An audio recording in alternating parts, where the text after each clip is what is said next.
Hey guys, welcome back to Coming of the Horde Part 4.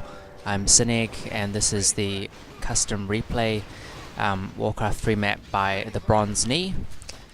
In the last part, the red city of Stromgarde was under siege by the Horde forces led by Archimonde and Cho'Gall. Cho'Gall has just been dispatched by a trio of Alliance heroes, but more concerningly, in the left side of the map, actually the fortress city of Gilneas is now under a surprise attack by the light blue forces led by Dentag, and in a swift move that caught the Alliance completely by surprise, he had landed at Hillsbrad, sacked it, made a surprise base and quickly attacked the city of Gilneas, which was mostly empty, and that was a massive ultimate by Dentag that actually cleared out most of the defending forces. And now it's just Lothar on a slither of health, and now Mishan's just teleported in, but she's just one hero against a whole horde of units, and the Death Knights at the back rezzing lots of skeletons.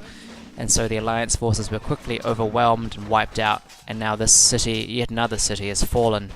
And that makes Gilneas, Khazmodan, Silvermoon, and Stormwind. So it's just reached the halfway mark, and there's 4 thrones still standing for the Alliance.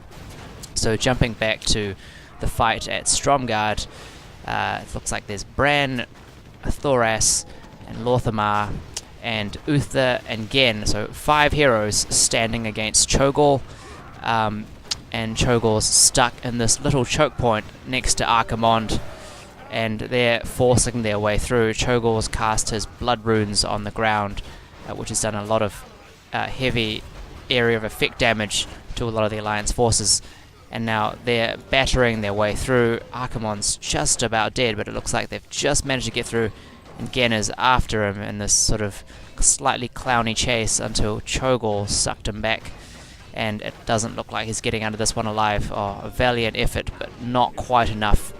And now the remaining troops have retreated into the upper throne layer of Stromgarde, and they've closed down the gates, but there's a massive horde streaming through, and it doesn't look like they'll be able to hold out much longer. And that's Archimonde's ultimate, the demonic portal, and a big impale there catching several units. Meanwhile, while Stromgarde's being battered down, it looks like the remaining light blue forces led by Dentag have redirected their attack. They're actually caught in this mountain pass separating Hillsbrad and the rest of the Northern Alliance heartland, and it looks like they're having some trouble actually, as the Alliance have set up a nice defense line at the top of the pass here, and in this narrow choke the concentrated archer fire from the remaining elven archers is taking a heavy toll on the ogre forces. And Dentag is quickly being brought down by a number of forces and executed by Ronan, Adun, and Lorthamar, the elven general. But actually Archimonde's just teleported in now that Stromgarde's fallen, and he's looking to lend his weight as a new pack of trolls make their advance into the pass. And this is turning into a swirling melee of death. But now the bloodlusted troll trappers are going to concentrate their fire, as the Alliance shouldn't really advance this far down, as then the heroes become really vulnerable to concentrated unit fire, and they can get cut down quite quickly, as Ronan just happened there with one last mana burn to the back courtesy of Archimonde. But there's still several heroes and a decent number of units. But now it looks like the Horde has launched extra attacks.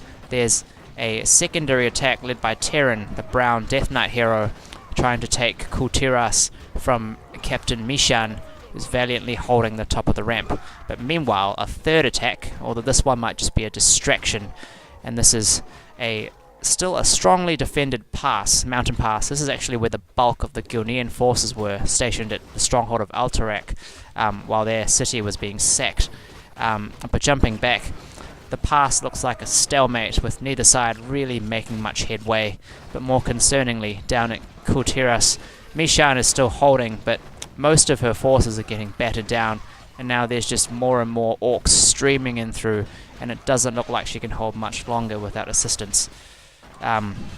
This would actually be an okay time to start talking about items. I haven't really got into this detail before, but you'll notice that heroes can actually buy quite a lot of items, and the item shops are actually at the top left side of the map, and there's a number of tiers of items ranging from basic items through to rare items which need to be combined from several items, and then there's also a unique set, another tier above that, which require a rare item and several common items. And at the top there's a number of resources.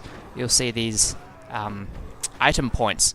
These are gained automatically over time excuse me, but also you gain more from slaying enemies, so the more valiant and the better you are at fighting, the more powerful your heroes become.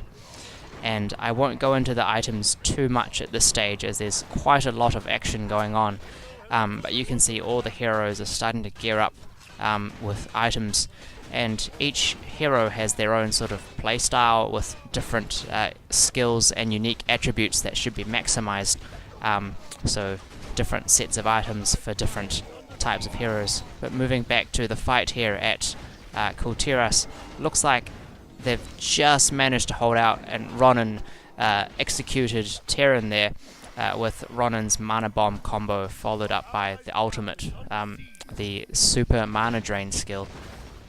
However, while they were focusing on COTH, it looks like the Hordes managed to fight their way through the mountain pass. Cho'Gall has claimed the stronghold of Alterac and persuaded them to switch sides to join the Horde, and that now puts pressure on this secondary pass area, as this is no longer the single front, and the Horde units will start streaming through. You can see a large pack of Fellhounds sort of misrallied, but actually they could start coming down from the mountain pass and flanking the Alliance forces by jumping up a little bit. Now this is the bridge area leading into Lordaeron, and the Alliance forces have decided to make another stand here with a sort of desperate bridge fight between Cho'Gall and Uther, with a number of knights and other heroes stuck at the back trying to get into the fray. And that's one of the beauties of this map, that there's all sorts of natural terrain pieces, and there's no set rules of engagement or where you have to fight, but it's up to the players on both sides to sort of manipulate the terrain to their own. Oh, that sound. That would be a Dentag ultimate. Oh, caught it just in time. You saw that big ring of soul bomb from Dentag actually took out a large amount of Alliance defenders. This is the city of Dalaran now threatened because the mountain pass has been opened up here. And yeah, Dentag, one of his strongest, deadliest abilities, that ultimate, the more units he kills, he actually builds up their souls and stores their skulls and charges the power of the ultimate. So you want to sort of take out a few units, maximize your skulls, and then unleash a devastating attack that can clear out whole bases worth of units. And now once again it seems this Gen versus Archimonde love story is never going to end, as they just keep chasing each other around the map. And Archimonde is getting quite strong, level 18, the highest level in the game. And what's happening here?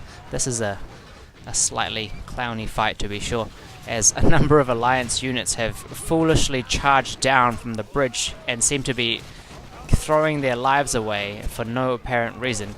And these poor red footmen getting owned. And now Bran, oh poor Bran.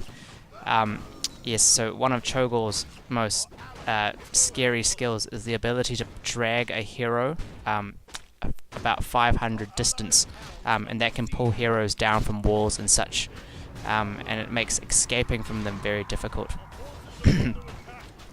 Now moving back to COTH, it seems Mishan is still holding very strong, once again taking out Terran, and going back to the sort of hero matchup triangle, Mishan, as a quick, stealthy assassin class hero who can output large amounts of damage, is very deadly against a mage hero like Terran, who is generally squishy and requires a wall of tanks or other support heroes to stop quick assassin heroes closing the gap and executing them in close melee range. Moving up, now that they've cleared through the bridge here, the Horde vanguard led by Cho'Gall has found themselves at the gates of Lordaeron, the final bastion of the Alliance. And on the other side, Alliance teleports are streaming in with Thoras and Bran, and now Uther himself returning to his city, and they want to desperately hold off this assault. Cho'Gall getting quite tanky there, standing in the front line, but still, because of Mishan, she's just got a massive damage output. And they managed to push back this assault, these trolls and goblin sappers being routed. And this is a glorious charge by the Knights of the Silver Hand, led by none other than the Cavalier General Lothar, and they've routed the Horde, and they're picking off stragglers. And while this is happening, it seems the Horde is building their next set of bases. The Legion here preparing, as in the actual story, to take Dalaran, and they're all magic artifacts for Lord Archimonde himself. And back down at Kultiras, Terran still struggling to claim Kultiras, which has thwarted him for quite a few attacks. But up top, now